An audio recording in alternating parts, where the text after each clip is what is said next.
Yes, we are not terrorists, we are Nigerians, and the war against terrorism is still raging on. The war against kidnapping, the war against banditry, and of course the farmer herders clash also. The military that, like almost everywhere in Nigeria, are trying to broker peace, tranquility, security of lives and properties in this beautiful country of ours. The shake-up in the military, the impact in our security. I still have these two gentlemen here with me in the studio, Leo Atapu and of course Obaraye Osanho. Well, let me start off with you, Leo. What do you feel about this recent shake-up? You know, it was done last week, that is towards the weekend, so to speak. You get to see them say, look, over 100 generals, they have to restructure, re-strategize, repost to make sure that round pegs are fit into round holes. Do you see it making any difference in the fight against insecurity in our beloved country?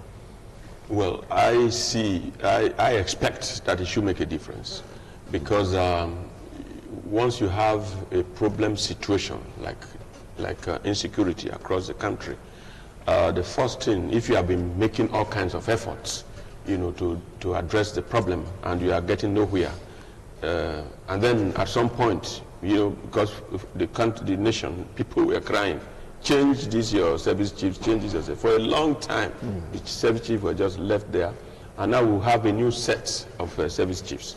So the decision now to do a rejig, to tweak, you know, the positioning of the generals, I think it is important. Because again, you see a situation where maybe one general would have spent 7 years or 10 years in one position, or 5 years in one position, you know, and then the general would have developed taproots, would have developed all kind of, you know, stuffs there, and may not be able to, or he would have also exhausted his knowledge, you know, in that immediate environment. So what perhaps would have happened now is, you know, a rejig of the commanders of the military, so that they will now assume new positions and then deploy their military experience, their military knowledge and talent, you know, in dealing with the situation around them. That said, I think it is important, you know, for the military itself to understand the problem at hand. It is not just enough to reposition people. Part of the problem why the insurgency is raging, you know, with the ferocity and the speed with which it is going, is the fact that, you know, the number, how many do we have in the Nigerian army today? If you look at both the generals, the officers and men, how many are they in total? So we have a situation where you have less hands in the military dealing with insurgents that appear to even be outnumbering, you know, the security persons that have been positioned in various parts of the country. I say this because each time they go for this school kidnapping crime that they commit, the very last one, we have a situation where over 300 criminals were involved, all of them well armed. Yeah?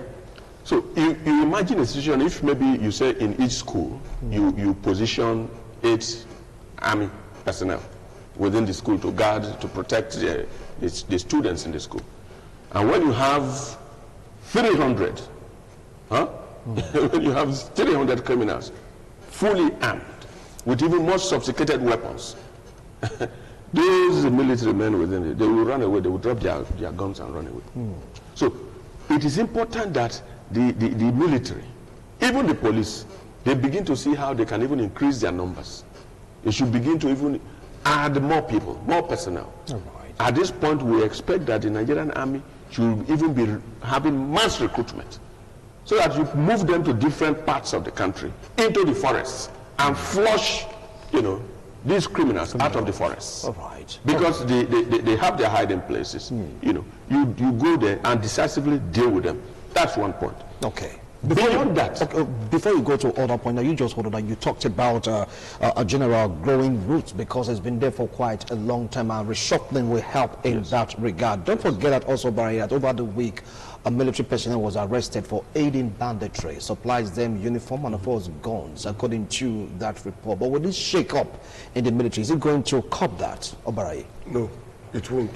Why would you say no? Because he said it's going to cause a kind of, a jig, so to speak, in the military to make them fight more against insurgency. What are your views? Yeah, it won't. The reason why I say it won't is that you are not getting a man from Mali or neither a man from Singapore. You are getting a man from Nigeria that has been in a system, changing him again to another place. It's like taking the governor of Edo to Kogi and telling me that the governor will change Kogi. Are you getting it now? Already this person has been there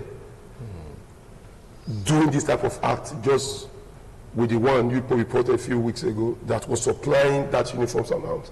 That same man is going to be taken elsewhere, where he's going to continue his supply. What is really happening here is not the people. What is happening here is that, I told you just now that Nigeria is bettered on a political foundation. Everything about it is political. That is why that if you see that tomorrow anything happens to some set of people, I've told you time without number here that go to most stations in Edo, police stations, police cells in Edo, there are some tribes you will not find inside, no matter what they do. Once they go there, they are released. Remember, whether it's December or January, your link in Edo North gave us the information of how somebody was caught, the vigilante in Edo North caught somebody who told them that if you take me to Benin, I will be released. I watched it. It was your reporter from, whether I even know why, from Edo North that brought that news. And the man was boastfully telling you, this is a man that kills, that was seen with arms. Vigilante caught him and he was telling you, if you take me, I will be released. So he goes to tell you that, think of it, if that man now, after risking his life to get that person, take that person to Benin, hoping that the police will follow up. And the next thing after about a few days, you see that same man back again to your community. So it's already first of all political. That is why you see that they are telling you it took the grace of God before the president came out to say, if you see them with AK-47, shoot aside.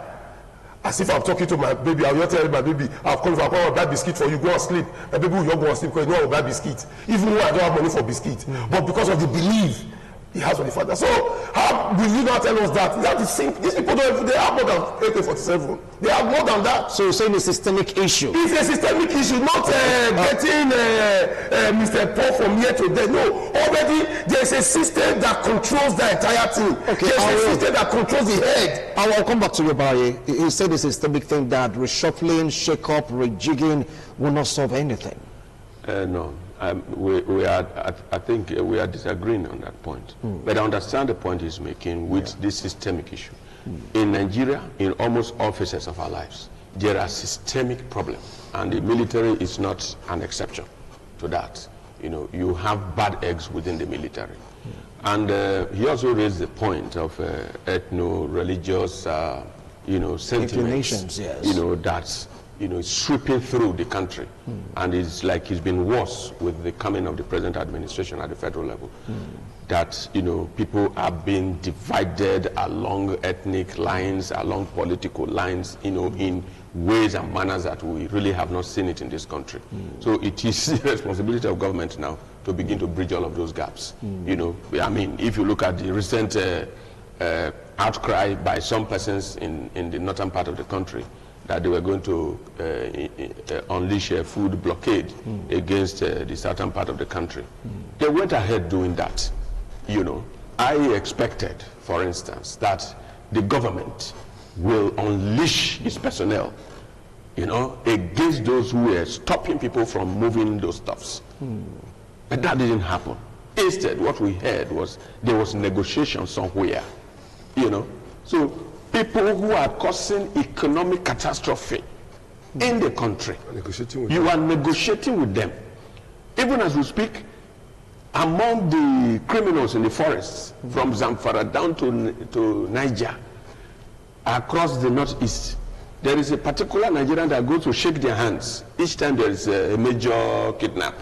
And then they will speak with them, and then they will exchange their greetings, and they will receive banters and all of that.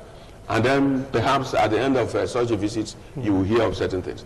That fellow has been moving around each time there is a major, and those people, it means those people, they know them, you know. So if you read the security barometer very well, you discover that there is a fundamental problem in the country. In fact, right now, Nigeria is just like a nation at war with itself. You know, you have those ethnocentric issues, ethno-religious issues. You have, so the systemic issues are there. No two ways about that. I agree completely with you. But going back to the issue of the rejig, which is the point that you are making, very often, if you move someone from a particular place that he has developed his taproot, you have disorganized him within that period.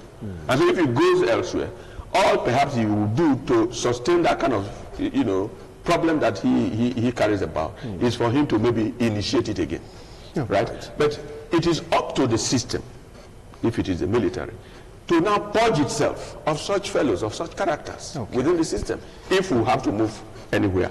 Otherwise, the problem remains the way it is. All right, like we say on this platform, each topic that we bring up will surely have another day for us to go through it and talk more about it, because we are pressed for time right now. We have other guests in the studio that needs attention. So 1 minute is, gentlemen, what do you think should be the way forward? He said rejigging will not make any difference. You are insisting that it must surely make a difference. About 1 minute to summarize your point. Just 1 minute. What really the best way and future for Nigeria is for the youth to believe that we are the problem of Nigeria.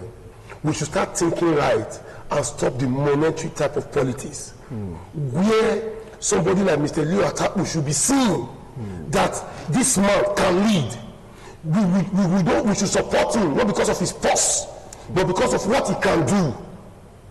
Then Mr. Leo Atapu, after supporting him, will be loyal and listen back to us.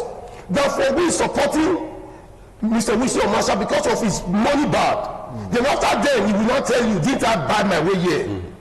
So if we don't think about that, and we still keep thinking that after you are giving they're giving you 5,000, then 3 months later start shouting that this government has failed. You remember, you have failed before, because you failed in bringing up a failed government. Thank you. We should have everything. Have everything. Thank you so much. Obaye, Leo, 1 minute. Yeah, we expect that the government should really come clean with Nigerians. The government should make sure, because we need to remind President Muhammadu Buhari his promise that he is for all Nigerians and is not for all Nigerians. You know, we expect that should translate into meaning that you are the president of all Nigerians. You are not the president of a particular ethnic nationality.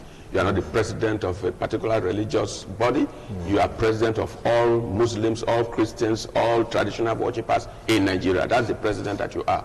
You are not the president of a particular ethnic nationality. All right. Thank you so much, gentlemen. I appreciate your wonderful analysis. Well, you've heard them. Their comments are theirs. It has nothing to do with ITV, but it is the best possible to follow the rules and regulations governing the airwaves. Let's make way for other guests to come talk about their products and, of course, goods and services they have to render to you on this morning on ITV.